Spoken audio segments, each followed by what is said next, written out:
গাছ ছোট আকৃতির হয়ে থাকে, গাছের পাতা হলুদ হয়ে ঝরে পড়ে, গাছের পাতার আকার ছোট হয়ে যায়, পানির কালারটা কেমন হয়ে গিয়েছে, গাছের সার আর কীটনাশক দুইটারই কাজ করে। এর জন্য সঠিক উপায়টা জানতে হবে। হ্যালো, আসসালামু আলাইকুম। পেঁয়াজের খোসা ফেলে না দিয়ে গাছে কিভাবে সার হিসেবে ব্যবহার করা যায় সেটাই আজকের ভিডিওতে দেখাবো। তো চলুন ভিডিওটি শুরু করি। দেখতে পাচ্ছেন এই পাত্রে আমি 3 দিন আগে কিছু পেঁয়াজের খোসা ভিজিয়ে রেখেছিলাম। পেঁয়াজ এমন একটা জিনিস যেটা আমাদের সবার বাসাতেই আছে, আর প্রতিদিনের রান্নায় আমাদের সবার বাসাতেই এটি ব্যবহার করা হয়। দেখুন 3 দিন ভিজানোর পর পানির কালারটা কেমন হয়ে গিয়েছে। পেঁয়াজের খোসার সকল ধরনের গুণাগুণ এই পানির ভিতরেই কিন্তু এখন আছে। এখন আমি এই পানিটা একটা স্প্রে বোতলে ভরে নিব।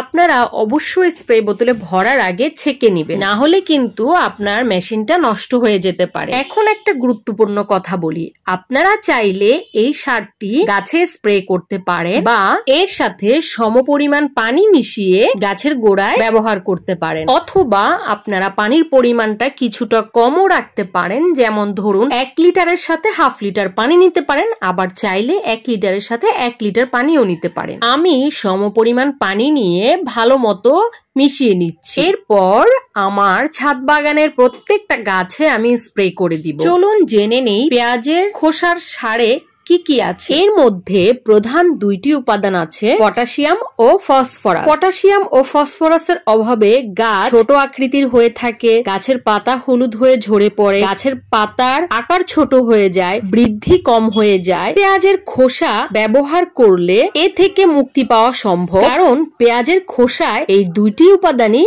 বিদ্যমান আছে। এছাড়া পটাশিয়াম গাছের ফুল ফল ঝরাও বন্ধ করে। পেঁয়াজের খোসায় আরো রয়েছে calcium, zinc, copper, magnesium, iron ও সালফারের মতো উপাদান। আর সালফার গাছের কীটনাশক হিসেবেও কাজ করে। মূলত পেঁয়াজের খোসা ব্যবহারে গাছের সার আর কীটনাশক দুইটারই কাজ করে। সালফারের কারণে বিভিন্ন ধরনের পোকা গাছে অ্যাটাক করতে পারে না। পেঁয়াজের খোসার যে অবশিষ্ট অংশটা ছিল সেটা কিন্তু আমি গাছের গোড়ায় দিয়ে দিলাম। ওই যে ছাদ বাগানের কোনো কিছুই ফেলে দেওয়ার মতো নাই, সবকিছুই ব্যবহার করতে হয়। এর জন্য সঠিক উপায়টা জানতে হবে। পেঁয়াজের খোসার সার আপনারা 15 দিন পর পর গাছে ব্যবহার করতে পারবেন। যদি আপনারা এই লিকুইড সারটি সরাসরি গাছের মাটিতে ব্যবহার করেন, তাহলে মাটিটা আগে একটু খুঁড়ে নেবেন। যেই সব গাছে ফুল ফল আছে, নিয়মিত পেঁয়াজের খোসা ব্যবহারে ফুল ফল ঝরা বন্ধ হবে। এইদিকে আমার ছোট্ট ছাদ বাগান থেকে দেখুন কত কিছু হারভেস্ট করে ফেলেছি। যেহেতু